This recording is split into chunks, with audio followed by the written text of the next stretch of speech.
Quem faz esta obra e como ela acontece? Essa é uma pergunta importante. Quem faz a obra da salvação? É uma pergunta que nós vamos responder hoje. Nós vamos tentar responder. Nós vamos responder, nós vamos ver o que a Bíblia fala sobre essa questão. Quem faz essa obra e como ela acontece?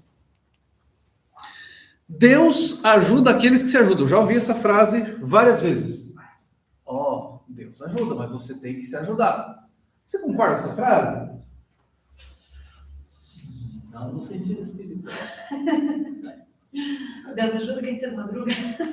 Tem até esse ditado, né? Ela é muito conhecida, muito falada. Deus ajuda aqueles que se ajudam. Se você concorda com essa frase, qual base existe para isso, para essa afirmação? É uma base empírica, de acordo com a minha experiência. Eu vejo que a Bíblia fala sobre isso. Qual é a base para isso? Alguém fala? Eu acho que é a questão de exemplo, o Senhor, ele faz o trabalho espiritual para nós. Ele que concede a misericórdia e a graça disso. Mas agora, para a gente manter isso, para a gente se manter no que já que nosso padrão é Ele, Jesus, no caso ali, a gente tem que se ajudar nesse sentido, de seguir os caminhos dele. Tá, entendi o que você quis dizer. Não concordo, mas entendi o que você quis dizer. Porque a Bíblia vai falar um pouco diferente disso. É que a gente tem um entendimento de que eu tenho que fazer algo. Só que quando eu faço esse algo, de onde vem a disposição para eu fazer este algo? De onde vem a capacitação para eu fazer isso? Tá? Então a gente vai ver esta questão também. Né? Como que eu faço? Como que eu sou movido a isso? Quando a gente falou sobre salvação, a gente falou sobre regeneração. Para a gente ser salvo, a gente precisa nascer de novo antes. E Deus nos dá nova vida. Então, não há nenhum processo de ajuda meu, de cooperação minha com a salvação. Porque antes de crer em Cristo, eu estava morto. Eu recebi nova vida, Ele me deu disposição para crer, Ele abriu os meus olhos, Ele me convenceu, através do seu Santo Espírito, sem que houvesse cooperação ou ajuda minha. Eu trouxe como questão de curiosidade aqui, de onde vem essa ideia. Qual ideia? Vou botar aqui. Deus ajuda aqueles que se ajudam. Ela não veio da Bíblia. Eu peguei uma citação lá do site do Ministério Fiel. Ela vem de um livro do Benjamin Franklin. Franklin e seus contemporâneos fizeram a adaptação da fábula de Êxodo, Hércules e o carroceiro, que é do 6º século antes de Cristo. Na história, apesar da carga do carroceiro, fica atolada na lama. Em desespero, o carroceiro clama a Hércules por ajuda. Hércules responde: levante-se e ponha a mão na roda. Os deuses ajudam aqueles que se ajudam.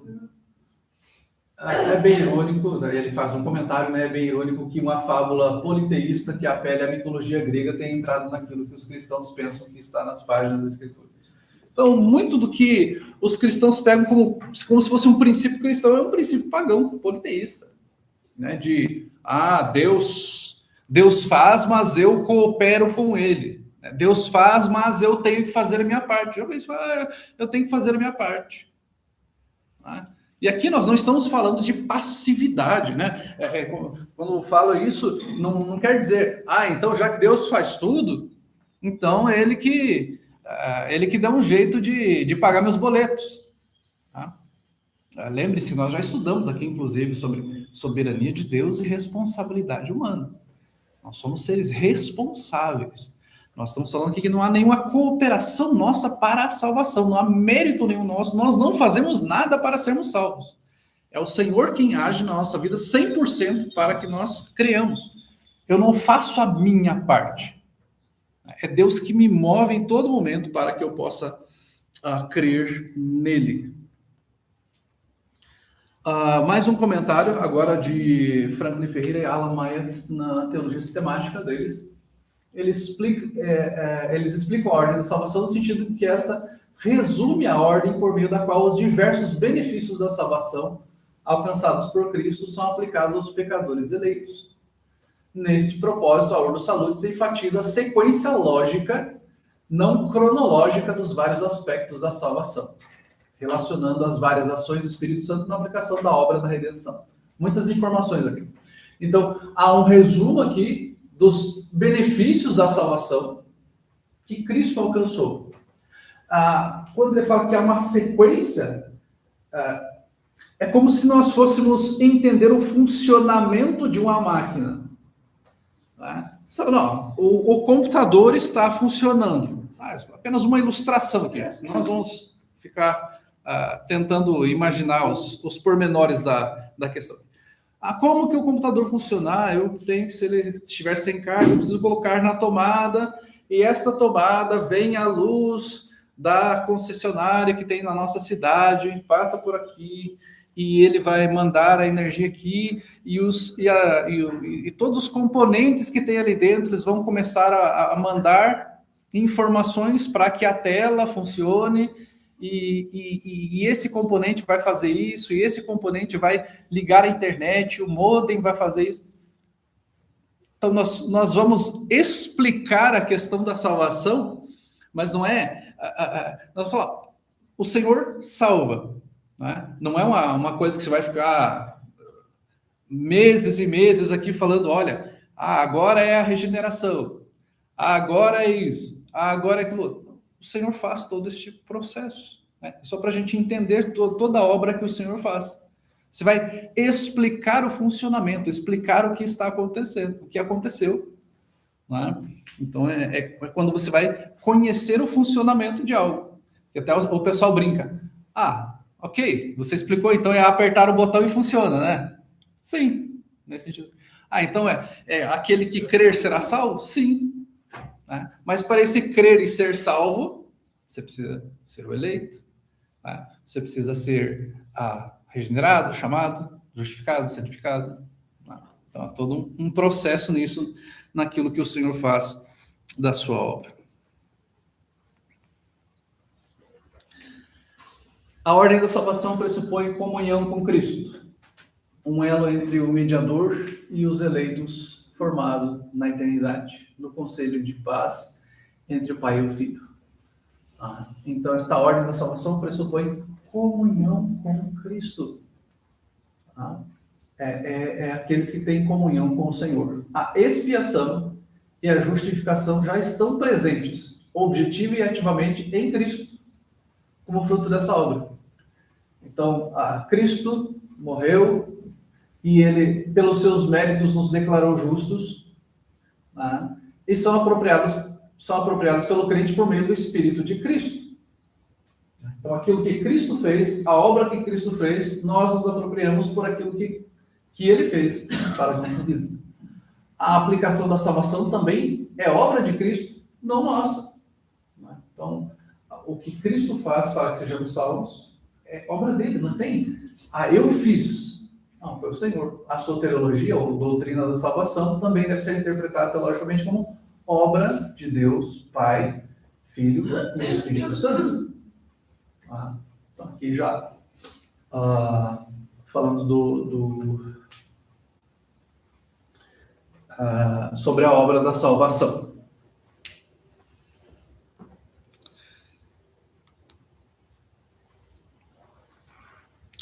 A ênfase lógica se deve ao fato de que não há intervalo de tempo na obra da salvação em nossos corações.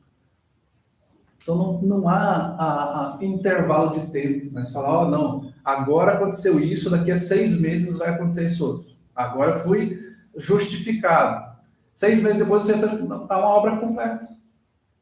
Se você é eleito, a partir do momento que você é chamado, você já foi regenerado, santificado, justificado. Então, a obra já aconteceu completamente. O que nós estamos fazendo aqui é explicando cada uma das coisas que acontecem no momento em que você ligou o computador. O que aconteceu? Ligou a tela, acessou a internet, fez isso, fez aquilo outro, entrou naquele aplicativo. Nós vamos só explicar o que acontece neste processo de salvação. Com exceção da santificação, como já explicamos, que a santificação, ela, além de ser uma questão posicional, que nós chamamos, de que nós somos chamados, santificados pelo Senhor. Existe a santificação progressiva, que nós crescemos em santidade dia após dia até que o Senhor retorne ou até que nós estejamos na presença dele. Então, a ordem da salvação. Ela nos dá uma visão panorâmica do processo total da redenção ou da salvação. Há um alerta do Hoffman que ele diz o seguinte: as diversas fases do caminho da salvação não devem ser vistas como uma série de passos sucessivos, cada qual tomando o lugar do anterior, mas antes como aspectos simultâneos do processo de salvação. Estamos falando com outras palavras. Há um processo de salvação, não há como nós falamos agora, algo burocrático. Agora é isso, agora é aquilo, agora é santificação, agora é justificação, agora é regeneração, né? Os quais depois de iniciados continuam lado a lado. O processo de salvação deve ser visto como uma experiência unitária, única, que envolve diversos aspectos que começam e continuam simultaneamente. Então, novamente, o que a gente está explicando aqui é que regeneração, justificação e santificação, elas vão acontecer simultaneamente. Só estamos explicando aquilo que o Senhor faz nas nossas vidas. A ordem que nós adotamos, e ela está lá na nossa confissão de fé, vocação eficaz. O que é vocação eficaz? Os irmãos lembram? Ou chamado irresistível?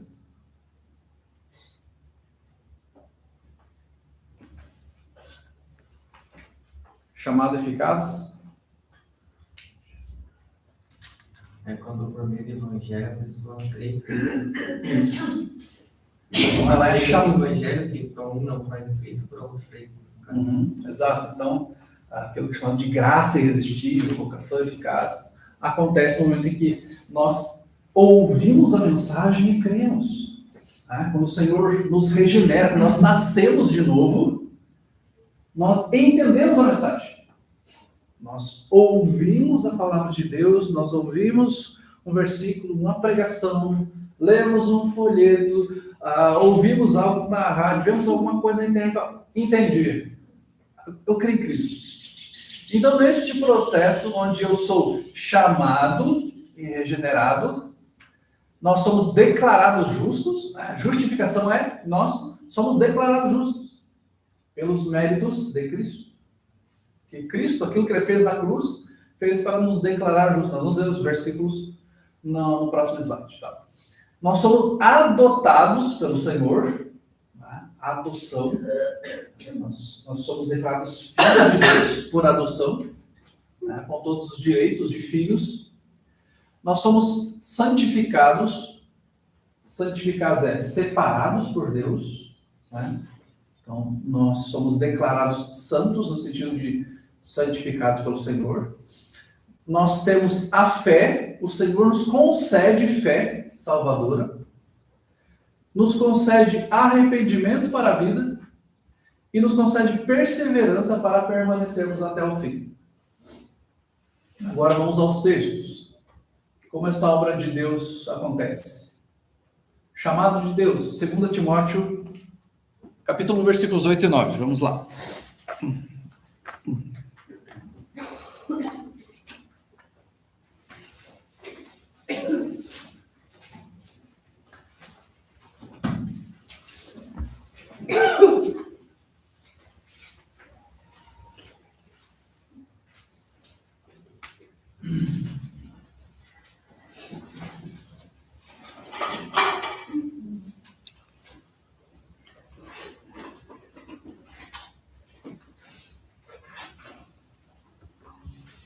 Pode ver, pastor? Pode ler.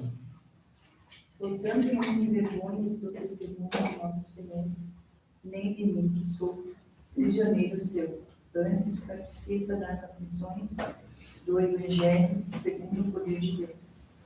Ele nos salvou e chamou com uma santa vocação, não segundo as nossas obras, mas segundo o seu próprio propósito e graça que nos foi dada em Cristo Jesus antes dos séculos dos séculos. Então, ele, já nessa segunda parte aqui, né, ele fala de que ele nos salvou e nos chamou. Então nós somos chamados por Deus, é um chamado irresistível. O Senhor é quem nos chama, é Ele quem... E quando Ele chama para a salvação, não há como resistir. Então não é pelo tom de voz do pastor, não é porque o pastor é simpático, porque ele é engraçado, porque um irmão ou irmã vai tocar o teclado aqui, uma nota específica, ou uma música específica que vai fazer com que alguém se sinta tocado. E olha, quando aquela pessoa tocou aquela música, eu criei em Cristo. O chamado de Deus não é pela música, não é pelo pastor ser engraçado, simpático, legal, mas é pelo chamado de Deus. A Bíblia nos fala que Ele nos salvou e nos chamou. Chamar é quando a gente chama alguém, né? E aquela pessoa não tem como responder, não. Ela não vê outra alternativa. Fala, eu não sei como eu consegui viver sem isso até hoje. É como alguns olham as propagandas da antiga Polishop. Passa aquela propaganda linda e maravilhosa, e falam, eu nem sabia que existisse esse produto. E agora eu não sei como é que eu consegui viver sem ele, agora eu não tenho outra alternativa senão comprar. Na maioria das vezes é um produto imprestável, horroroso. Não funciona do jeito que eles mostram na TV. Um ou outro funciona. Hoje em dia já tem aquelas propagandas das picaretagens que existiam do Polishop lá da década de 90. Não funcionava, era só picaretagem. Mas a pessoa olha aqui e fala, preciso disso. E com o evangelho, muito mais, porque quando o Senhor nos chama, eu preciso disso, com a diferença que realmente muda a nossa vida. Não é propaganda enganosa. Quando nós nos chegamos, o Senhor fala, como que eu consegui viver sem isso? Agora eu não consigo deixar, porque a minha vida mudou de verdade. Minha vida mudou de verdade. É o chamado de Deus. É um chamado irresistível.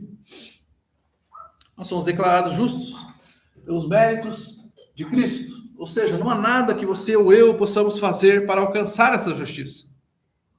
Nada. Nenhuma condenação há para você que está em Cristo Jesus. Você é declarado justo apesar de você. Já pensou? Como assim sou declarado justo? Eu sei quem eu sou. Se você creu realmente no Evangelho, você sabe que você é pecador. Eu sei quem eu sou. As minhas filhas sabem quem eu sou. Minha esposa sabe quem eu sou. E eu, então, me conheço. Sei que eu sou pecador. E o Senhor nos declarou justos pelos méritos de Cristo.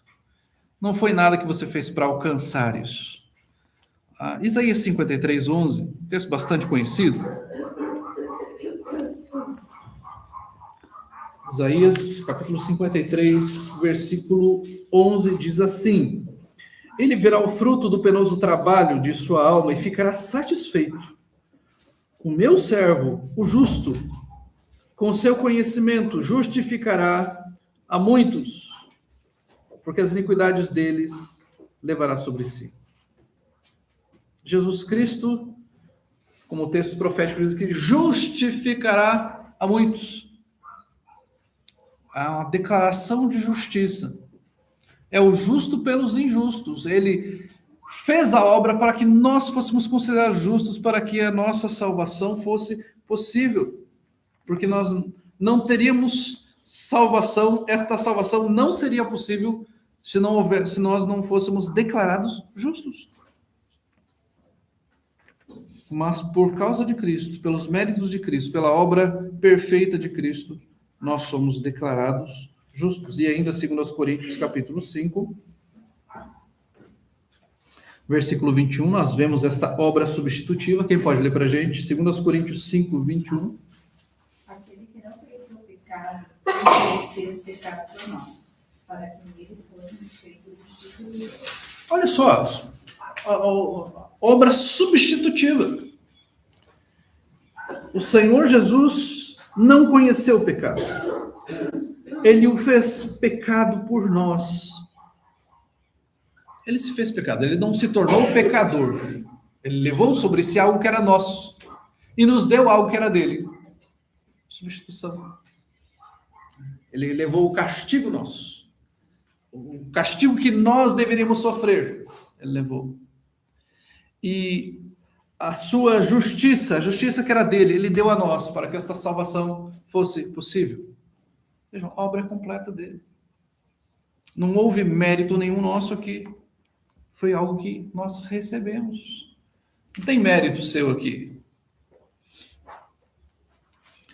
Uma terceira questão.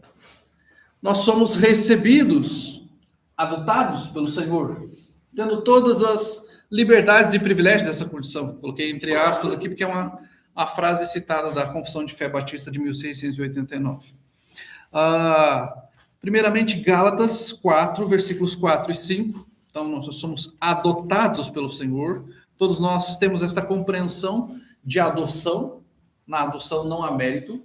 Você vai lá e ela te adota. E a partir desta adoção você tem direitos de um filho legítimo.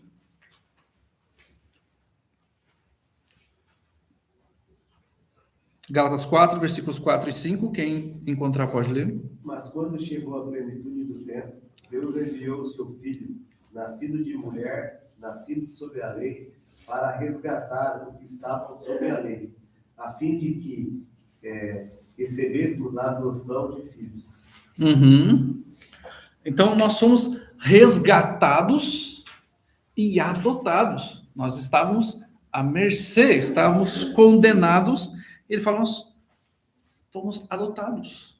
Nós somos recolhidos pelo Senhor, recebendo os direitos de filhos de Deus. Isso é adoção. Efésios 1, versículo 5. Nos predestinou para Ele, para sermos adotados como seus filhos, por meio de Jesus Cristo, segundo o propósito de sua vontade. Então, nós somos predestinados, ou seja, o texto de Efésios aqui ele vem falando, nós somos eleitos antes da fundação, ele nos escolheu antes da fundação do mundo, e então somos predestinados para adoção de filhos, porque esta é a vontade dele. Nós somos adotados e recebemos os direitos de filiação de filhos de Deus, por aquilo que o Senhor fez na eternidade, nos elegendo, nos chamando, nos declarando justos, e então somos adotados pelo Senhor. Nós também, neste processo de salvação, nós recebemos um novo coração e um novo espírito. Nós somos santificados pela palavra de Deus e pela atuação do Espírito. João 10, 17, texto bastante conhecido, versículo curtinho, que diz assim: santifica-os na verdade, a tua palavra é a verdade. Jesus falando ali, aquela oração, então, santifica-os na verdade, a tua palavra é a verdade. Nós somos santificados pela atuação da palavra. Então, quando nós lemos a palavra de Deus, como nós vimos ali, que a salvação ela é algo instantâneo, mas este processo, a santificação é um processo, porque é progressivo. Então, dentro da santificação, nós não somos santificados pelos princípios da sociedade, pelos valores morais que existem. Nós somos santificados pela palavra de Deus. O padrão é a palavra de Deus. O padrão são as escrituras. Não é o que a sociedade prega, não é o que hoje é aceitável, não é o costume, não é a cultura, não é o que vai ser exaltado pelo público, não é o que vai ser aceito, vai ter likes, mas é a palavra de Deus. 2 Coríntios, capítulo 3, versículo 18. E todos nós, com o rosto descoberto, contemplando a glória do Senhor, somos transformados de glória em glória, na sua própria imagem, como pelo Senhor, que é o Espírito. Então, o texto que está falando que nós somos transformados de glória em glória, que nós estamos com o rosto desvendado. Ele vem contando a história de Moisés, que ele tinha um véu no rosto, e que ele tinha aquele véu no rosto porque a glória do Senhor no rosto dele estava desvanecendo, estava indo embora, estava acabando. E ele fala que nós estamos sem o véu. E que esta glória em nós, ela aumenta cada dia. Se em Moisés ela estava desvanecendo, em nós ele fala, nós somos transformados de glória em glória. Cada dia mais. Nosso rosto vai resplandecer. Nós seremos santificados. Capítulo 7. Portanto, meus amados, tendo tais promessas, purifiquem-nos de toda impureza, tanto da carne como do espírito, aperfeiçoando a nossa santidade no temor de Deus. Então, chama a purificação, né? Para o aperfeiçoamento na santidade, no temor do Senhor. Então, é um processo de aperfeiçoamento na santidade. Então, nós somos santificados pelo Senhor, e neste processo de chamado, de nascer de novo, o Senhor nos deu nova vida e nos dá capacitação para uma vida de santificação. É implantada em nós a fé salvadora. Então, quando nós temos tudo isso aqui, somos chamados por Deus, regenerados, declarados justos pelos méritos de Cristo, adotados pelo Senhor, recebemos um novo coração, um novo espírito, somos santificados. Ele implanta em nós uma fé salvadora. Efésios 2, versículos 8 e 9.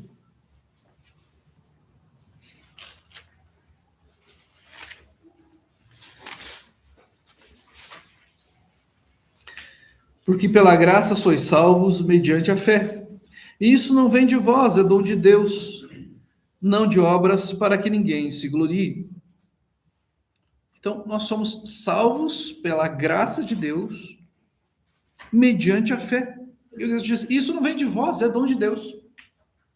Tanto a graça quanto a fé. Não vem de vós. Mas eu tive fé, então eu cooperei com Deus. Não. A fé que você tem foi dada por Deus. Não é a sua parte. Deus me elegeu, mas a minha parte é ter fé. Não. A parte não é ter fé. Você teve fé porque o Senhor implantou no seu coração. Porque Ele moveu o seu coração. Porque Ele te deu uma nova vida lá no início. Ele regenerou, você estava morto. E Ele ainda te capacitou a ter fé, que você não teria por si próprio. Você não tem essa capacidade. Foi o Senhor que te deu. Vem de Deus. É algo que vem de Deus. Romanos 1,16. Pois não me envergonho do Evangelho, porque é o poder de Deus para salvar todos aqueles que creem, primeiro do judeu e também do grego. Então, o Evangelho é o poder de Deus para aquele que crê. Então, a fé, quando nós temos fé, é porque o Senhor implantou em nossos corações. Ela é dom de Deus e ela nos é concedida através do Evangelho. Isso nós falamos no início aqui. Quando nós ouvimos a mensagem, ouvimos um versículo, lemos um panfleto com uma mensagem, o Senhor nos concedeu fé. Nos concedeu todo este processo que nós falamos lá no início, do chamado, regeneração, justificação, santificação. Ele nos concede fé para crermos. Porque o Evangelho é o poder de Deus para aquele que crê. Um pouquinho para frente, capítulo 10, versículo 17. Também um texto bastante conhecido. E assim a fé vem pela pregação, e a pregação pela palavra. Então a fé vem pela pregação. Por isso a necessidade e a importância de pregação. Nós não precisamos ficar fazendo eventos, porque nós precisamos ganhar almas para Cristo. Então nós precisamos fazer um evento super, hiper tecnológico, um linguajar inovador, como isso, como aquilo outro. E vamos encontrar alguém que nos treine para fazer isso, para que consigamos converter mais pessoas. A fé, ela vem pela pregação da palavra.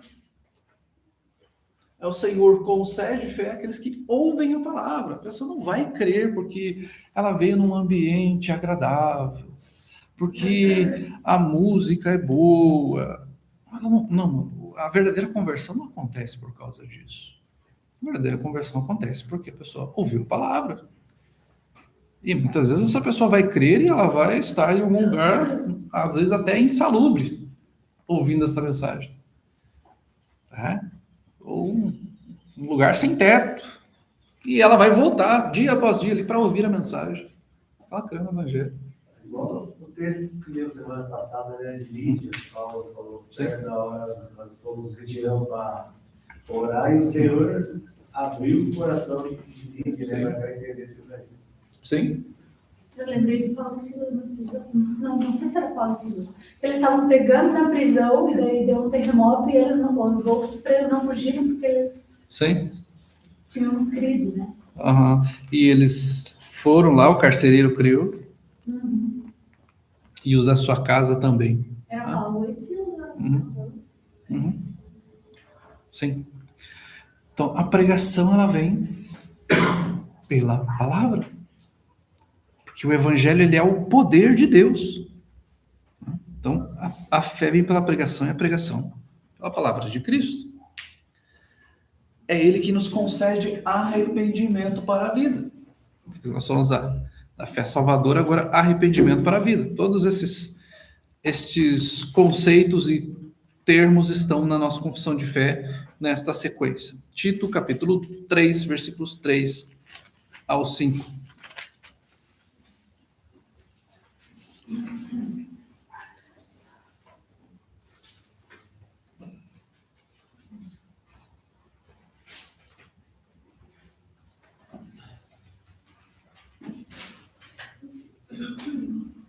Pois nós também no passado éramos insensatos, desobedientes, desgarrados, escravos de todo tipo de paixões e prazeres, vivendo em maldade e inveja, sendo odiados e odiando-nos uns aos outros.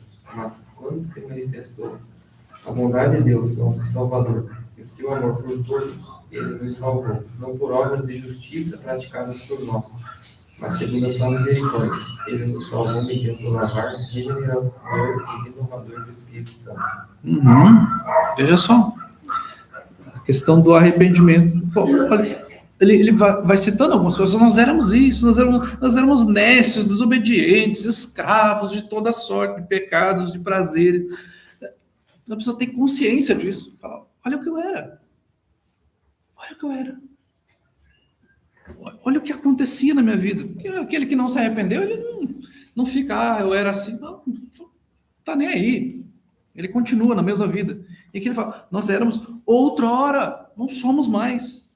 Minha vida mudou. Por que ela mudou? Porque a benignidade de Deus se manifestou em nossa vida. E ele fala, como que isso aconteceu? Ah, porque eu deixei de viver desta forma. Não, ele fala, não foi por causa das minhas obras que eu pratiquei, mas foi por causa da misericórdia de Deus. Que ele nos salvou mediante o seu lavar regenerador e renovador. É como se fosse uma purificação, um lavar renovador. Você tira toda aquela sujeira, aquela impureza, aquela podridão, aquele fedor. É um lavar renovador e regenerador. É aquilo que estava sujo e agora está limpo, mas é o Senhor quem faz esta limpeza. Então, se houve arrependimento em nós, é porque o Senhor abriu os nossos olhos. E você fala, olha o que eu estava fazendo. Que coisa absurda.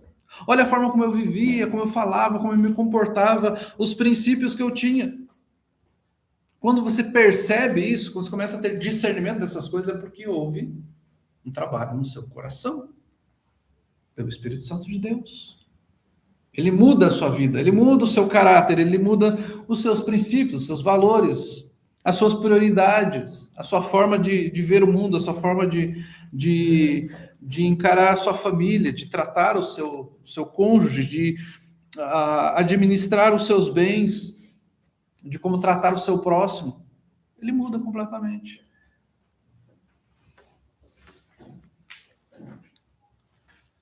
Nossa perseverança está ligada a Jesus, o autor e consumador da fé.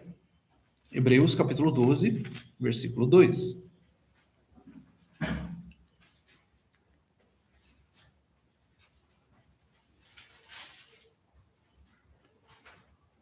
Vamos pegar do 1 ao 3.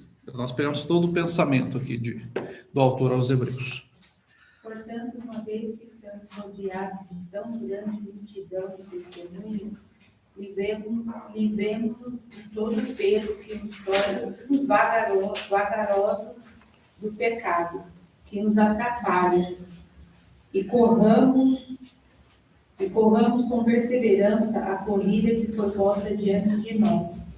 Mantenhamos o olhar firme em Jesus, o líder e aperfeiçoador de nossa fé, por causa da alegria que o esperava. Ele suportou a cruz sem se importar com a vergonha. Agora ele está sentado no lugar de honra à direita do trono de Deus. Pensem em toda a hostilidade que ele suportou dos pecadores. Desse modo, vocês não ficarão cansados nem desanimados. Uhum. Então, veja só, ele está falando que nós somos rodeados por tão grande nuvem de testemunhas. Quando ele fala isso, ele está se referindo ao capítulo 11, que nós chamamos dos heróis da fé. Porque o capítulo 11 ele vem falando de vários personagens das Escrituras, dos patriarcas, vem falando de Moisés, vem falando de Davi, vem falando de Abraão, de Isaac, de Jacó, vem falando de Sansão. E ele vem falando, todos esses não viram a promessa ser cumprida em Cristo, mas eles criam nas promessas no futuro. O capítulo 11 vai falar que eles saudavam como que de longe essas promessas. E eles passaram por isso, eles passaram por sofrimentos, por dificuldades. E agora fala, agora é a nossa vez. Como se nós tivéssemos uma grande nuvem de testemunhas. Ele usa este linguajar de como se estivesse num estádio correndo. E estamos rodeados de testemunhas. Vamos correr com perseverança esta corrida. É uma corrida longa, é uma corrida árdua, mas que nós, como povo de Deus, aqui ele está falando aos hebreus que estavam sendo perseguidos, ele fala, corramos com perseverança essa carreira que nos está proposta. E olhem firmemente, o alvo de vocês é Cristo. Olhando firmemente, como você está correndo e olhando firmemente para Jesus, que é o autor, o princípio e o fim, o autor e consumador da fé. Corram com perseverança esta corrida. Desembaraçem-se de tudo aquilo que traz peso à sua vida. O corredor, à época, e até hoje, ele usa o mínimo, a roupa mais leve possível. À época, inclusive, corríamos sem roupa em algumas circunstâncias. Então, desembaraçem-se de todo o peso. Corram com perseverança esta corrida árdua. E fala que olhem para Cristo. Cristo suportou tamanha oposição para que vocês não desmaiem. Então, olhem para aquele que é o autor e consumador da fé. A perseverança é um sinal de uma pessoa que é verdadeiramente convertida. Porque Cristo é o autor e consumador da fé. Ninguém perde salvação. A pessoa não perde salvação. Ela nunca teve. Porque aquilo que Cristo começou, ele termina. Ele não deixa pela metade. Ele não perde nenhuma ovelha. Ninguém arrebata das mãos do Senhor as suas ovelhas. Jesus dá a sua vida pelas ovelhas. João capítulo 10, versículo 11 e versículo 15.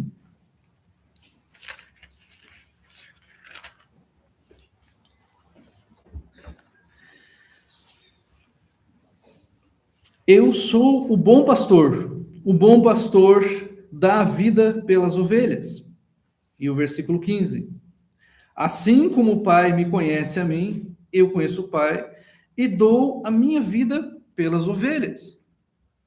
Então, Cristo, ele deu a vida pelas suas ovelhas e elas não se perdem. Ele cuida das suas ovelhas. Nós estamos sob a proteção de Cristo. Não há possibilidade do verdadeiro cristão se perder. O verdadeiro cristão, ele persevera até o fim. Ele pode ter momentos de fraqueza, momentos de incerteza, de dificuldade, mas ele de forma alguma deixa os caminhos do Senhor, ele se perde. Ele persevera até o fim. Este é um sinal daquele que é verdadeiramente eleito. E ainda capítulo 10, versículo 28. Eu lhes dou a vida eterna, jamais perecerão, e ninguém as arrebatará da minha mão. Então, nós temos segurança em Cristo. Esta salvação que se inicia, todo este processo de salvação envolve perseverança. Então, o crente não deixa de ser crente. Eu já fui crente um dia. Eu já fui evangélico uma vez e não sou mais. Eu já criei no evangelho um dia e não creio mais. Não, verdadeiramente você não creu. Porque aquele que crê, que nasceu de novo, imagina, eu fui regenerado, eu fui salvo, fui justificado, santificado, eu passei por todo esse processo, mas eu não pertenço mais ao povo de Deus. Isso não existe. Isso não é bíblico. Porque a obra é completamente de... Nós voltamos no início. A obra é completamente de Deus, não é nossa. Porque se nós, entre aspas, fizéssemos a nossa parte, que fosse 1%, você e eu temos a capacidade de estragar tudo. Você ia estragar tudo. Tudo aquilo que o Senhor fez, ele fala, eu vou fazer 99,9%. Vou te deixar 0,1% só para você. A gente ia estragar tudo. Porque nós somos pecadores, nós somos falhos, nós não temos essa capacidade. Se o Senhor não nos capacitasse, não nos movesse, e não fosse pelos méritos dele que a salvação acontecesse, não importa, se fosse 99,999, ou o mínimo que fosse deixado para você fazer a sua parte, não ia dar certo. Não ia acontecer. Tudo ia se perder. Por isso que a obra é completa do Senhor. A obra, ela é perfeita porque ela é completamente do Senhor. Porque se ela não fosse totalmente mérito do Senhor, já não seria perfeita. Porque ela seria dada, esse 0,1 seria dada a responsabilidade de pessoas imperfeitas. Você dá algo grandioso, uma obra-prima, e pede para alguém só fazer a conclusão. Essa conclusão vai ser estragada. A obra é perfeita e é completa do Senhor. Não pertence a nós, não a nós, não, nenhum mérito nosso, mas toda a glória do Senhor. Alguma questão aqui ainda, irmãos?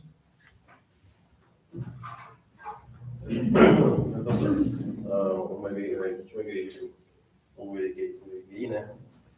Sempre para falar, você tem que ter fé para ser curado, você tem que ter fé para prosperar, você tem que ter fé para expulsar demônios, você tem que ter fé para isso, tem fé para aquilo. Mas, se você for ver, a fé nos é dada para a nossa salvação. Só isso. A fé nos é dada para a salvação. Né? Como o senhor comentou, né? A gente tem que caminhar olhando somente para Cristo, né? O nosso alvo é Ele, né? Mas hoje em dia o que é mais pregado é o teu alvo é você ter dinheiro. O teu alvo é você ter casamento. O teu alvo é ser curado. É pregado vários alvos, mas o principal. Então a gente se perde. Tem muita gente que está perdida hoje, porque ela está usando a igreja, vamos dizer assim, usando a Bíblia, né? Mas com o intuito de prosperar. E principalmente prosperar, mas no dia de hoje, né? Prosperar, ficar rico, o único alvo dela é ganhar dinheiro. Eu tenho pelo menos duas questões aí. A questão da fé, nós já citamos outras vezes, inclusive, que a fé muitas vezes é confundido com ser uma pessoa otimista, pensamento positivo. Eu tenho fé. Como se fosse só, eu vou mentalizar aqui e vai acontecer. Isso não é fé. E nós temos fé para situações que são secundárias. Né? O nosso alvo, como foi falado aqui, nosso alvo é Cristo. É legítimo que nós queiramos e desejamos ter famílias estruturadas, nós desejamos a cura de irmãos, nós desejamos restaurações de casamentos, tudo isso é importante. Mas tudo isso também é uma consequência de uma vida com Deus, né? De restauração de famílias, de você ter ali uma família estruturada, né? Então, passa primeiro por um relacionamento com Cristo. Por isso, a necessidade, nós pregamos, principalmente, quando a gente vai aconselhar, normalmente nós precisamos começar do início. Tudo isso aqui é consequência de um relacionamento com o Senhor, da sua dedicação à palavra de Deus, do seu culto ao Senhor diário, do seu relacionamento com o Senhor. Não é só, vamos fazer uma terapia, não, é o teu relacionamento com Deus. Então, nós não podemos tornar a Bíblia como apenas uma resolvedora de problemas, né? Eu vou à igreja porque eu preciso resolver esse problema. E tem pessoas que muitas vezes acontece isso. Agora eu vou me firmar com o Senhor porque está acontecendo um problema aqui. Não, o problema maior sou eu. O problema maior não é pecado. O problema maior é o meu relacionamento com Ele, que são questões eternas. Quando Jesus está ali pregando aquele sermão do monte, buscar em primeiro lugar o reino de Deus e a sua justiça, e estas coisas, demais coisas que ele vinha falando ali sobre vestes, sobre comida, que ele fala, olhem para os lírios do campo, olhem para as aves do céu, elas não plantam, não colhem, o Senhor não deixa faltar nada. Olhe os lírios do campo, nem Salomão se vestiu com tanta formosura. Olha, busquem o reino de Deus antes, estão preocupados com as coisas terrenas e não estão buscando o Senhor, não estão tendo comunhão com Deus. Isso, esta questão de entendimento, de prioridades, de discernimento, né? De por que nós somos povo de Deus. Somos povo de Deus porque nós aguardamos o seu retorno, porque nós queremos viver para sempre com Ele. Não é, como eu falei aqui, não é nenhum problema. Queremos ter famílias estruturadas, devemos desejar por isso, anunciar por isso. A Bíblia até fala disso. Temos maridos e mulheres ali, filhos e o cuidado de um para com o outro. Mas tudo isso, primeiramente, venha em comunhão com o Senhor. Essa outra parte vai ser consequência. Mais alguma? Eu tenho uma pergunta que talvez seja bem grande. Eu estava vendo aqui que estava escrito em João 10:28.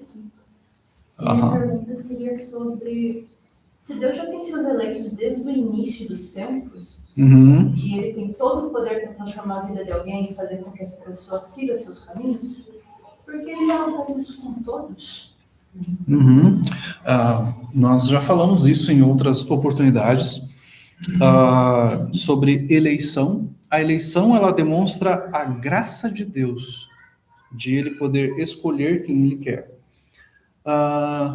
E a resposta que eu dei outras vezes, acho importante nós entendermos, é que normalmente a pergunta é, por que Deus não elegeu todos? A pergunta, na verdade, quando nós conhecemos quem é o ser humano desde a queda, a pergunta devia ser, por que Deus não condenou a todos? Esta é a pergunta. Porque a Bíblia nos mostra que o ser humano se perdeu nos seus pecados. E que todos pecaram, como a Bíblia diz, e carecem da glória de Deus. Então, todos deveriam se perder. O que nós falamos aqui desse 100% mérito de Deus, quer dizer, você e eu estaríamos perdidos, não fosse a graça de Deus. Mas, o que Deus faz? Ele demonstra o seu amor. Vamos usar as nossas palavras aqui. Como se Deus estivesse falando, eu poderia, pela minha justiça, condenar todos, porque o que todos merecem é condenação. Mas eu vou demonstrar o meu amor e escolher alguns, porque ninguém tem capacidade de crer em mim. Todos que nascem, já nascem meus irmãos. O ser humano não quer, não deseja Deus. Então eu vou escolher alguns para que estes creiam em mim e demonstrar o meu amor. Enquanto que outros não vão crer para que eu demonstre a minha justiça, porque o pecado não pode passar em branco. Então Deus demonstra o seu amor, salvando alguns. Deus demonstra a sua justiça, condenando outros. Talvez a gente não tenha um bom entendimento disso, porque nós temos um entendimento meio de, todo mundo precisaria ter uma chance, todo mundo precisaria ser salvo, todo mundo deveria, ninguém deveria ser preso, ninguém deveria ser punido. Mas Deus é um Deus perfeito e Ele não deixa passar o pecado em branco. Deus condena. Então, nos últimos tempos, como a Bíblia vai nos dizer em Mateus 25, o texto vai falar que Jesus, no último tempo, vai separar as ovelhas à sua direita e os bodes à esquerda. As ovelhas para a salvação, obviamente uma ilustração aqui dos seus filhos, e os bodes, no simbolismo de rebeldia, à sua esquerda, para a perdição. Então, o Senhor Jesus também é glorificado quando condena. Porque ele vai mostrar, eu sou justo e condeno o pecado, e não convivo com o pecado. E vocês que são salvos, não tem do que se gloriar, porque o que aconteceu na vida de vocês, fui eu que fiz. Foi Deus quem chamou, foi o Espírito quem convenceu, foi Cristo quem morreu e pagou pela dívida impagável que vocês tinham. Então esta é uma resposta mais resumida, e que a gente já tratou em outras vezes aqui, mas que também pode ser tratada com mais vagar em outras circunstâncias. Mais alguma questão? Então vamos orar. Senhor nosso Deus, agradecemos por esta manhã, por este tema que vemos aqui, de como o Senhor é tão maravilhoso, gracioso, nos dando todas as coisas, nos capacitando, nos movendo para crermos no Senhor, abrindo os nossos olhos, convencendo, dando vida. Deus, muito obrigado, porque nós não temos mérito algum e ao Senhor devemos toda a honra e toda a glória. Bendito seja o teu nome. Nós te bendizemos, te adoramos em nome de Jesus Cristo. Amém. Amém. Vamos para o intervalinho, temos a oportunidade de entregar as nossas ofertas e de termos esse tempo de comunhão. Opa! Para acordar.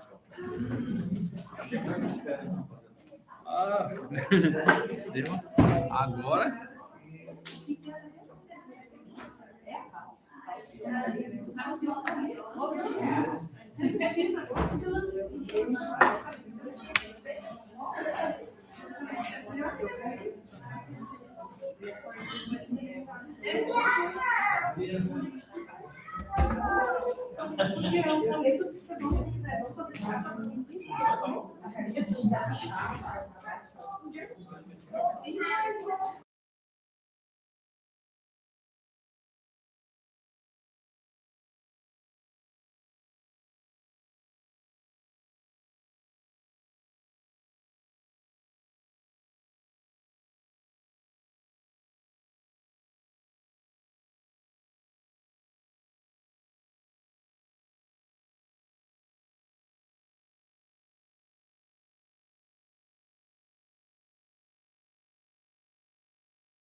Na sequência do nosso estudo na segunda carta de Paulo a Timóteo, capítulo 4.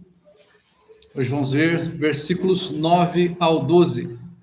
Segunda carta de Paulo a Timóteo, capítulo 4, versículos 9 ao 12.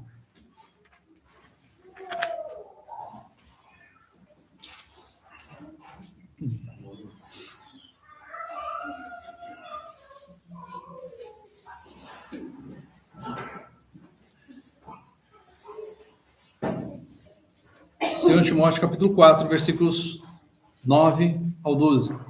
Procura ver ter comigo depressa, porque Demas, tendo amado o presente século, me abandonou e se foi para a Tessalônica. Crescente foi para a Galácia, Tito para a Dalmácia. Somente Lucas está comigo. Toma contigo Marcos e traze-o, pois me é útil para o ministério. Quanto a Tíquico, mandei-o até Éfeso.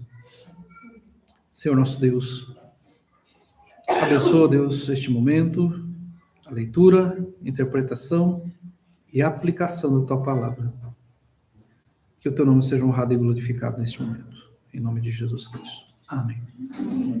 Nesse texto vamos ver, portanto, já as últimas palavras de Paulo, nesta última carta, dando algumas orientações e tendo alguns desejos. Paulo está se sentindo só. Isto é um problema para todo ser humano. Acontece que hoje em dia as pessoas estão aprendendo a viver sozinhas. As famílias estão menores e as pessoas estão se tornando cada vez mais individualistas, impessoais e valorizando muito mais os animais do que pessoas. Isso tem se tornado cada dia mais claro. Como eu já falei outras vezes, não vejo problema nenhum em gostar de animais, só vejo problema quando você coloca à frente do ser humano. As pessoas têm tido cada vez menos interações, apenas interações virtuais. Elas acabam tendo interações apenas no seu trabalho, quando trabalham em comércio ou com algum tipo de serviço, mas elas não fazem nenhuma questão de ter interação com ninguém se não for necessário. E já se entende na sociedade isso como algo bom, quando na verdade não é. Tragicamente, milhares de pessoas estão com problemas emocionais e não sequer sabem as razões disso. Elas acham que elas têm problemas, têm dificuldades e não entendem por quê. E muitas desses motivos é que estão se tornando cada dia mais isoladas, individualistas. Procurando em sites de medicina, fui procurar alguns impactos para as pessoas quando elas se tornam pessoas solitárias, se distanciam da sociedade. A pandemia ajudou muito a estimular esta questão de permanecer isolado, ficar cada um no seu canto. Eu trouxe alguns exemplos aqui de alguns impactos físicos e químicos. Esse site de medicina diz que aumenta o cortisol, ele eleva a produção do hormônio do estresse, prejudica o sono e enfraquece a imunidade quando nós ficamos solitários. Nós temos queda de neurotransmissores, reduz a liberação de dopamina e serotonina, que são ligadas ao bem-estar e ao humor. Nós temos mais inflamações, processos inflamatórios no corpo e no cérebro, elevando riscos cardiovasculares. O ser humano, quando fica só, ele tem prejuízos cognitivos. Ele reduz o seu hipocampo, a falta de conversa e convivência diminui o estímulo nessa área vital para a memória. Você tem menos neuroplasticidade, diminui o fator que ajuda a criar e reparar conexões entre os neurônios. E você tem mais risco de demência. Solidão prolongada eleva a chance de desenvolver declínio cognitivo grave e Alzheimer. São consequências terríveis de pessoas que acham que ficar sozinho é bom. Não digo que você ter o seu próprio tempo, falar, eu quero ter uma horinha para eu descansar, para ficar sozinho, para eu ter o som do silêncio. Isso é bom às vezes, mas não é saudável você viver solitário, se viver sozinho. Nós vemos na carta de Paulo aqui como Paulo tinha este olhar para o céu, que ele fala da sua partida, que ele já está sendo dado como libação, que ele vai ser sacrificado, ele vai ser morto, ele tem os olhos na eternidade. Mas ele não é indiferente para com esta vida. Ele entende que ele tem necessidades. Ele, assim como qualquer outro cristão, ele anseia por estar com o seu próximo, com seus amigos, com seus irmãos em Cristo. Ele quer estar próximo dessas pessoas. Tanto é que ele, quando está falando aqui com Timóteo, no versículo 9, ele fala: procura vir depressa. Venha depressa. A necessidade do ser humano, o ser humano precisa de interação, precisa de amizades, ele precisa disso. Nós somos seres relacionais. Nós somos seres relacionais. Por mais que nós estejamos perdendo isso e tendo efeitos colaterais por perdermos esta questão de nos relacionarmos com outros, porque hoje em dia já não conhecemos mais nossos vizinhos, tá? Não temos mais interação com parentes, com amigos, queremos só ficar, nossa, mas eu quero ficar sozinho. Paulo se interessa, Paulo quer estar com Timóteo. Nós vemos aqui que este irmão em Cristo, ele quer, ele deseja aparecer. Venha depressa.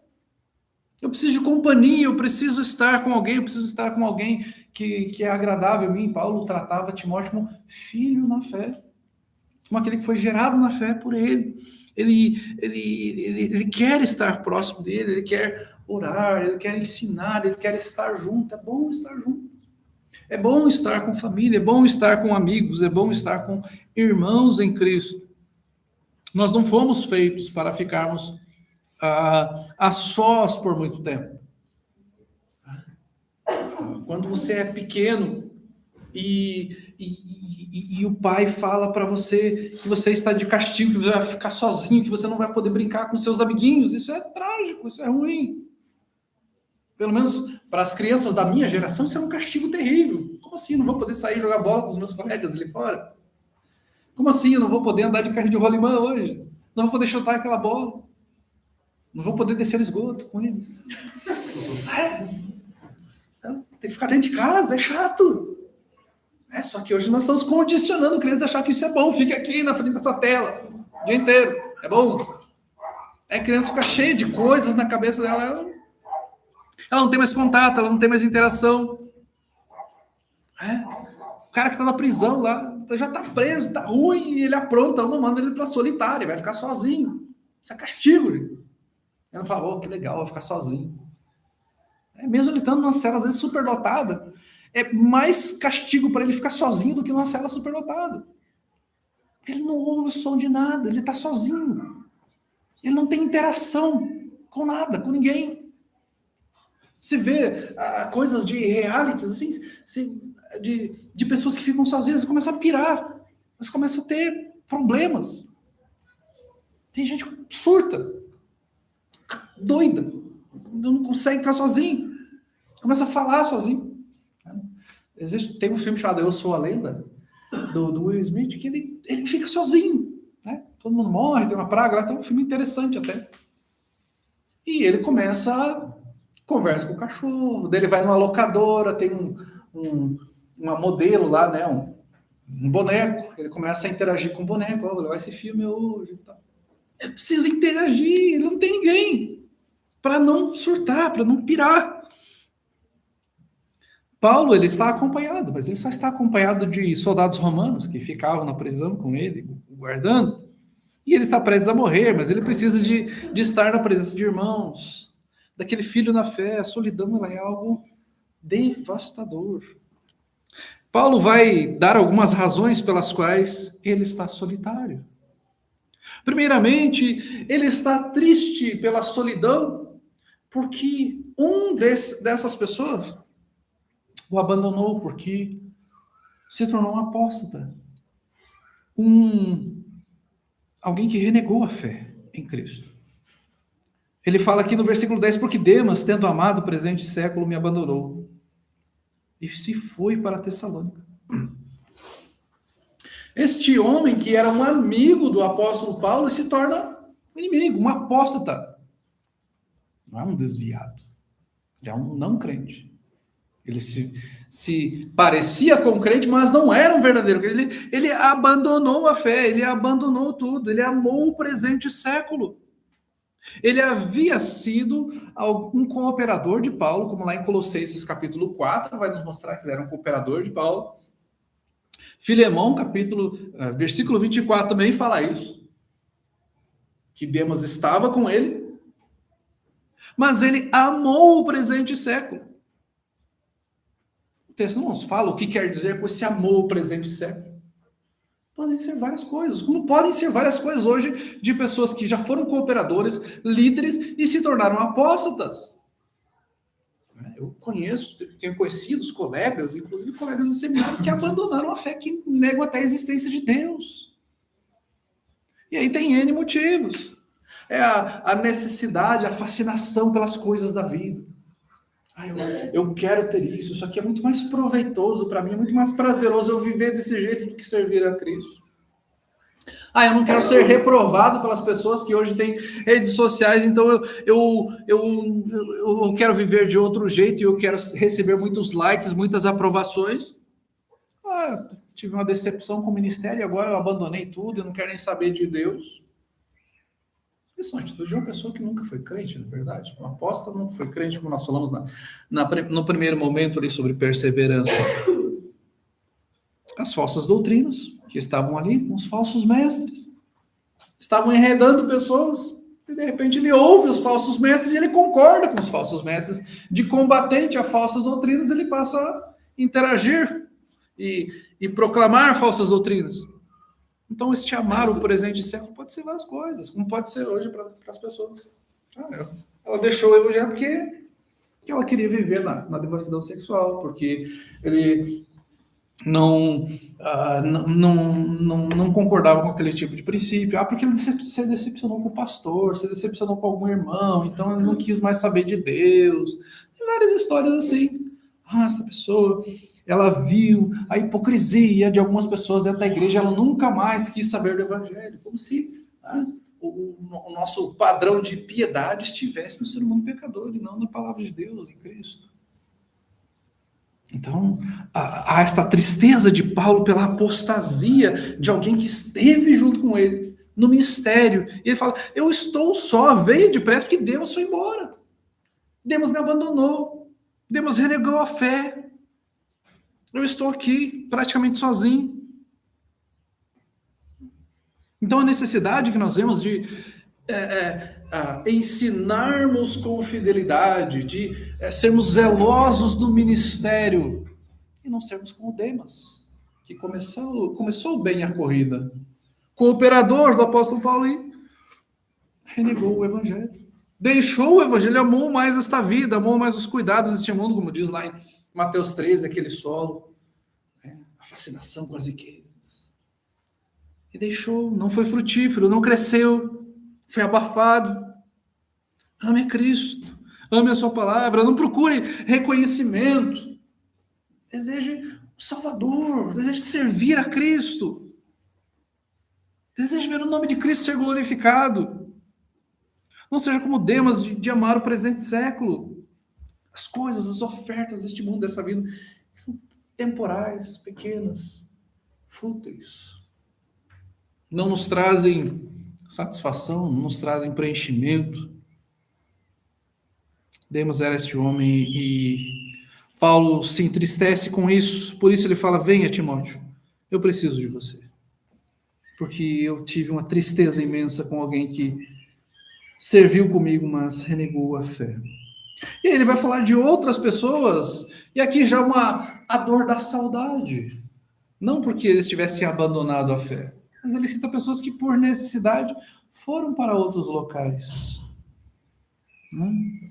Ele diz aqui, Crescente foi para a Galácia, Tito para a Dalmácia. E aí no versículo 12 ele fala, quanto a Tíquico, mandei-o até Éfeso. Então ele fala de pessoas aqui que estão em lugares diferentes e que o deixaram não porque abandonaram a fé, mas porque foram por motivos piedosos, porque foram servir ao Senhor em outro lugar, Assim como nós já tivemos também vários irmãos aqui que estiveram conosco e de repente foram transferidos de trabalho. Está aqui, está anotado. Coincidentemente, né? Mas de outras pessoas que estavam conosco transferido, fui servir ao Senhor, trabalhar em outro local. Temos irmãos que estão em outro estado, em outro país, em outras cidades do Paraná. E isso acontece. E Paulo falou, eles foram trabalhar, eles foram ministrar, eles foram servir ao Senhor. E esta é uma dor, a dor da saudade, não é tão... ela é terrível porque a gente sente falta, sente saudade dos irmãos e sente que esse irmão era um braço aqui para a igreja, tinha o serviço, tinha o cuidado, tinha o zelo, mas ele precisou ir para outro lugar, vai servir ao Senhor em outro momento, em outros lugares, foi transferido, foi trabalhar, foi estudar, foi ser um ministro do evangelho em outro lugar. Há necessidade de servos do Senhor em outros lugares. Crescente vai para Galácia, Tito para Dalmácia, Tíquico para Éfeso.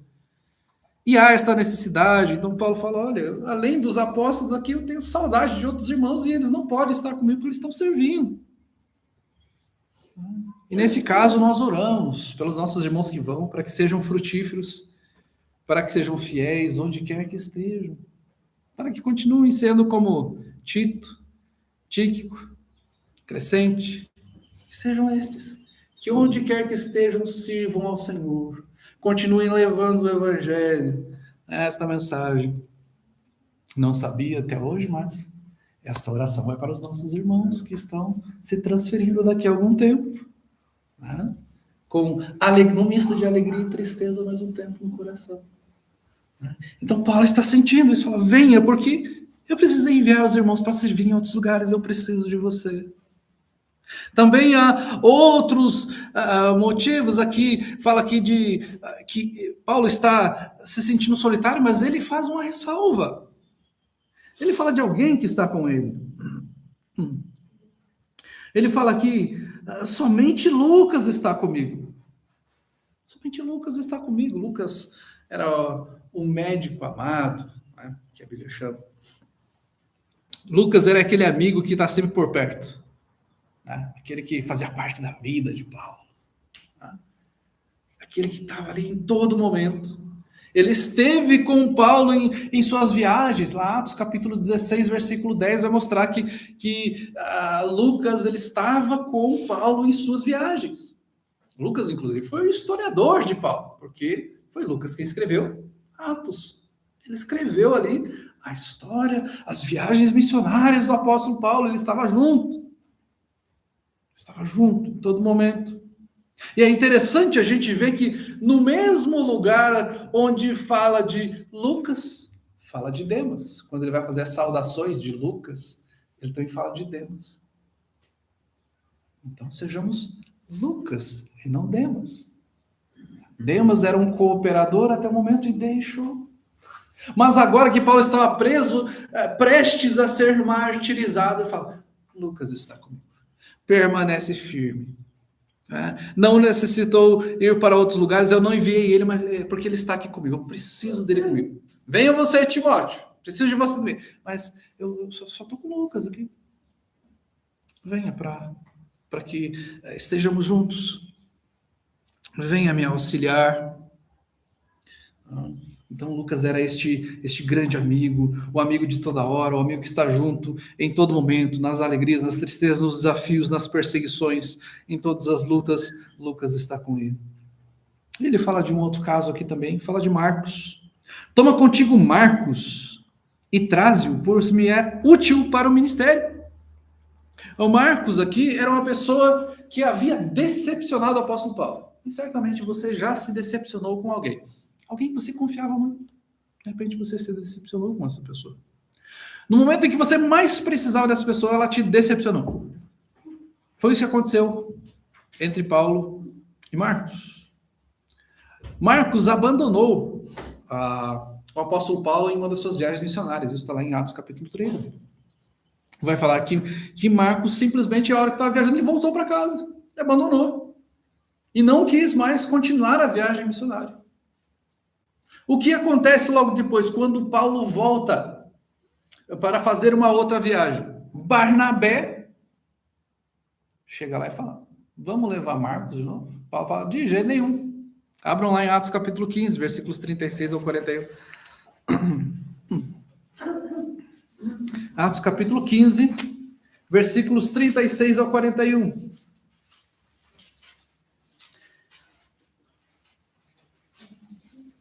Atos 15, versículos 36 ao 41.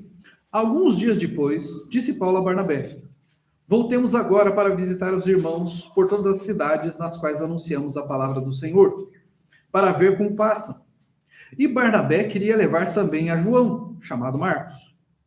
Mas Paulo não achava justo levarem aquele que se afastara desde a Panfilha, não os acompanhando no trabalho. Houve entre eles tal desavença que vieram a separar-se. Então Barnabé, levando consigo a Marcos, navegou para Chipre. Mas Paulo, tendo escolhido a Silas, partiu encomendado pelos irmãos à graça do Senhor. E passou pela Síria e Cilícia, confirmando as igrejas. Veja só, há uma desavença entre Paulo e Barnabé, tem uma divisão, cada um vai para o lado. Paulo fala: de jeito nenhum. Ele abandonou a gente no meio da viagem, eu não posso confiar numa pessoa assim. Barnabé, o filho da consolação, falou: não, eu vou levar então. Já que você não vai levar, eu vou. E ali eles discutem, e Paulo fala: não vou levar. Mas este rapaz, que havia fraquejado no momento, fraquejou mesmo. Era um rapaz ainda. Ele é restaurado à comunhão com Paulo. Colossenses capítulo 4, versículo 10, nos mostra isso quando ele diz assim, Colossenses 4, 10 diz: saúda-vos Aristarco, prisioneiro comigo, e Marcos, primo de Barnabé, sobre quem recebestes instruções, se ele for ter convosco, acolhei-o. Aqui na carta aos Colossenses, Paulo já está falando de Marcos como um servo do Senhor, aquele que deveria ser acolhido, e agora ele é restaurado, então, a esta comunhão, e Paulo fala: ele é útil para o ministério. Então, uma pessoa, às vezes, que é inexperiente, ela fraqueja, ela falha em algum momento, não quer dizer: então eu vou jogar fora, não serve, não presta. Ela pode crescer, ela pode amadurecer, ela aprende, ela é santificada pelo Senhor, o coração dela é trabalhado. Ela recebe acompanhamento para que ela trate daquela questão que ela precisa de maturidade. E ela pode ser restabelecida. Marcos, de alguém que havia sido considerado inútil lá, Paulo fala: não quero de jeito nenhum. Ele fala: traz ele, porque ele é útil. Ele foi restaurado. Ele foi trabalhado no seu caráter pelo Senhor. Ele se arrependeu e ele está aqui como um irmão. Marcos é um homem amadurecido agora. Paulo é gracioso com o seu irmão em Cristo. Então, quando nós percebemos falhas nos nossos irmãos, mesmo aqueles que estão iniciando, de repente, um trabalho de liderança, você fala: mas como assim? Líder fazendo uma coisa dessa? É uma pessoa, é um ser humano, é um pecador que pode ser restaurado, que pode ser trabalhado. E aqui, então, ele é restaurado a sua comunhão. E Paulo, naquele momento crucial, onde ele vai estar prestes a morrer, seus últimos momentos, um dos momentos mais difíceis. Traz Marcos. Ele é útil. Ele estará conosco. Ele vai servir ao Senhor aqui junto. Então, também, neste caso, sejamos, tanto como Marcos como como Paulo, de entendermos as nossas falhas e de pedirmos ao Senhor que trabalhe para que nós tenhamos maturidade para vencermos, para sairmos destas falhas, para amadurecermos, para honrarmos ao Senhor e vermos: Senhor, eu preciso mudar nessa área, eu preciso amadurecer, eu preciso crescer. E que sejamos também como Paulo, de olhar as falhas do nosso próximo, de compreendermos e confrontarmos, sim, as falhas, mas de entendermos: esse irmão foi restaurado. Esse irmão, aquilo que aconteceu lá foi errado, ele pecou, ele fez algo que não deveria ser feito, mas agora ele está restaurado, ele amadureceu, ele cresceu, ele aprendeu. E agora ele é útil para o ministério. Então é isso que o apóstolo Paulo nos traz, essas reflexões sobre várias circunstâncias de como a solidão pode ser dolorosa. Da dor de ver uma apóstata, da saudade de irmãos que estão distantes, daquele alívio que eu tenho de ter pelo menos uma pessoa próxima, mas da oportunidade de ter vários outros juntos aqui, inclusive aquele que um dia falhou comigo, mas que eu posso agora contar com ele, porque aquele que um dia falhou comigo, agora eu vejo, olha isso aqui, eu posso ir para a guerra com ele, porque ele se tornou alguém disposto, alguém fiel. Algumas reflexões que ficam para as nossas vidas nesta manhã. Preparem-se para possíveis decepções ministeriais. Muitos começam bem, mas são levados pelos cuidados desta vida e por ventos de doutrina. Você vai olhar e pensar, poxa, mas esse líder, este pastor, ele era assim, ele era uma bênção, ele era aquilo outro. Você pode se decepcionar, porque são seres pecadores. E pessoas que de repente tinham a aparência de piedade, mas não eram pessoas piedosas. Tinham apenas aparência. Isso já aconteceu tantas vezes. Se você tem um pouquinho mais de vida cristã, você vem na sua mente vários exemplos, tanto do Brasil quanto do exterior. Você fala, olha, essa pessoa é uma bênção, olha o que aconteceu. Hoje em dia, renega o evangelho. É um apóstata. É alguém que parece um doente mental. Então, você vai se decepcionar. Vai acontecer. Não seja aquele que ama o mundo. Não faça como Demas, que amou o mundo. Olhe para os benefícios do reino e não para as aparentes recompensas dessa vida. Olhe para o reino, não pense apenas se você está amando o mundo, amando os benefícios, as recompensas desta vida, pensando apenas nos confortos desta vida e não está olhando para o reino. Você deve vigiar, deve cuidar, porque há um caminho para a apostasia aberto aí. Se você não está amando a Cristo, está amando mais ao mundo do que o Evangelho. Olhe para os benefícios do reino. Tenha amigos para toda hora. Que sejam irmãos leais.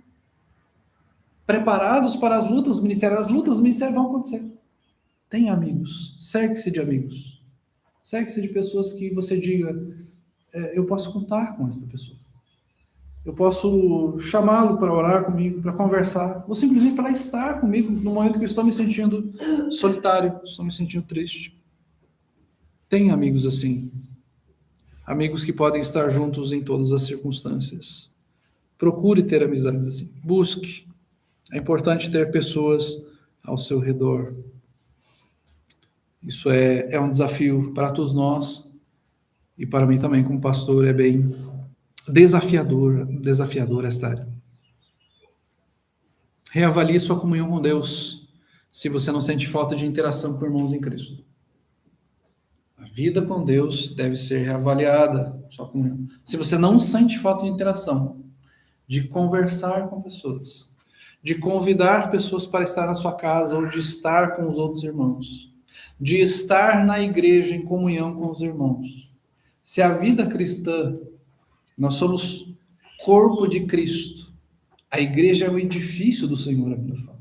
Lavoura, corpo, tudo isso é coletivo, é algo que tem várias partes.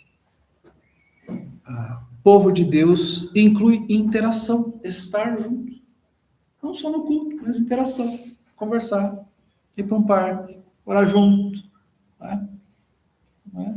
Tá em algum momento fazer um passeio. Convivência. Será que nós estamos nos contentando com a convivência dos soldados romanos? Paulo estava preso lá. Estava lá com o destacamento lá dos soldados romanos. Será que nós estamos nos contentando de termos a interação com os colegas de trabalho, com os nossos vizinhos, e não temos esse prazer, esse deleite de estar com os nossos irmãos? Nós precisamos disso. Convide pessoas para a sua convivência, para almoço, para visitas, passeios. Tenha prazer na interação. Se você está perdendo isso, ao longo do tempo você vai se acostumar e vai parecer melhor assim. Assim eu não me incomodo, assim não me dá trabalho, Assim as pessoas não fazem perguntas que eu não gostaria de responder, eu não sou desafiado. Olhe para isso como uma necessidade, não como algo que pode ser descartado. Participe e estimule encontros entre o povo de Deus. Estimule, passeios. Vamos fazer uma interação aqui. Vamos fazer um momento juntos. Vamos fazer um piquenique. Vamos na casa. Venham na minha casa. Interação. Vamos reunir pessoas para orarmos juntos, para conversar, para estudar, para brincar, para dar risada. Interação. No fim das contas, seus verdadeiros irmãos em Cristo serão aqueles que estarão com você em todas as circunstâncias. Nós precisamos contar com os nossos irmãos nas necessidades, nas dificuldades.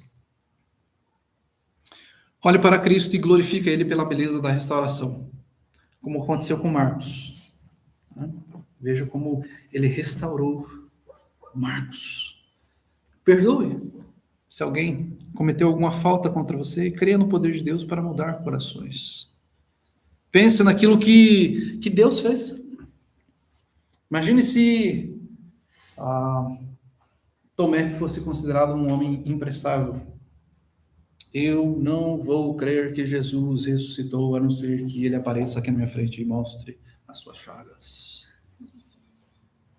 Ou todos os outros apóstolos que abandonaram Jesus quando ele foi crucificado, exceto João. Ou Pedro negou a Jesus 3 vezes. Negou na cara dura, na praguejou. Se tem um homem imprestável, é esse. Se fosse para ser considerado. Olhe para como ele foi restaurado. Olhe como ele foi confrontado. Por exemplo, tu me amas. Apacenta as minhas ovelhas. Então, nós olhamos para o Evangelho, para a restauração. Nós somos um povo pecador que necessita de restauração constantemente. Então, creia na sua restauração e na restauração do seu irmão, porque é Cristo que faz isso. Perdoe, peça perdão, queira ter interação e não como nesta sociedade onde eu vou lá para a igreja, tem pessoas falhas lá, tem pessoas pecadoras. Claro que tem, você também é pecador, você também é falho. Quer ir para um lugar perfeito, primeiro você precisa se converter para ir para o céu. Se não for assim, não vai ter. Somos seres, somos trabalhados, moldados pelo Senhor e que necessitamos de interação, de nos, como o Provérbios lá diz, que o ferro que afia o ferro.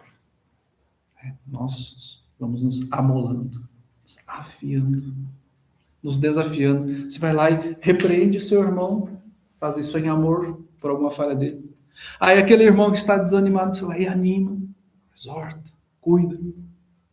Aí você vai naquele outro irmão lá que está super animado e que está estimulado a pregar a palavra, a trabalhar, e você estimula ainda mais. Sua interação é cuidado de um para o outro, está atento. É aquele irmão que não veio e você está atento. Por que aquele irmão não veio? Deixa eu ligar. O que será que aconteceu? Está doente? Está com problema financeiro? Deu algum problema de relacionamento? Está trabalhando? O que aconteceu? Estar próximo de o povo de Deus, se sentir cuidado deste corpo de Cristo, ser cuidado, preservado. Nós somos povo de Deus. Paulo aqui nos seus últimos momentos, ele queria estar em comunhão com o povo de Deus. Porque é isso que vai acontecer quando estivermos na eternidade. Estaremos todos juntos na presença de Cristo, glorificando a Ele. Esta é a beleza da igreja. É que nós aqui estamos neste, entre aspas, ensaio para a eternidade. Glorificando ao Senhor, louvando ao Senhor, e um dia estaremos juntos para sempre. Por isso que nós desejamos estar juntos. Porque se eu não desejo estar junto por 1 hora, 2 horas, ou ir na casa do meu irmão, como que eu posso dizer, eu desejo estar na eternidade com o meu irmão, se eu não tenho nem prazer em estar 1 hora com ele? Nós temos este vislumbre da eternidade, de estarmos para sempre com o Senhor Jesus Cristo, de entendermos que a solidão é algo danoso. A solidão não é boa. Por isso nós somos feitos povo de Deus. Nós não somos igreja de uma pessoa só.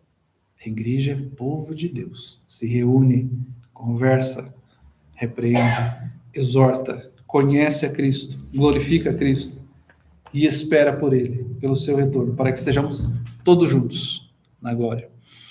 Vamos ter um momento de oração silenciosa, depois nós encerramos.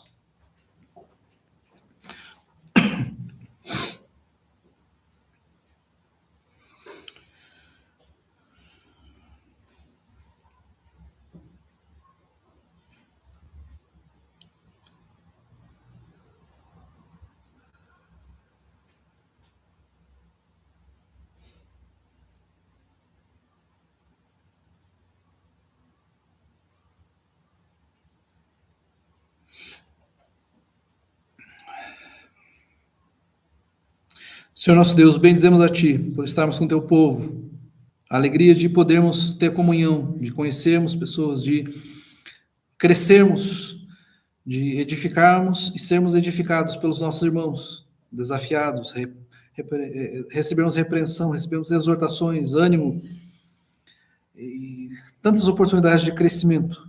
Agradecemos a Deus porque o Senhor nos dá irmãos e o desejo de nos conhecermos mais, de crescermos com o povo de Deus no nosso relacionamento, de amarmos os nossos irmãos em meio às falhas que cada um tem. Que o Senhor nos ajude, que o Senhor nos abençoe com mais e mais pessoas, para que possamos desenvolver essa área tão importante, Deus, da Tua igreja, que é de estarmos com o povo de Deus e juntos amarmos ao Senhor e ao Teu Filho Jesus. Em nome de Cristo que nós oramos e pedimos a Deus por mais esse dia que o Senhor esteja conosco. Amém.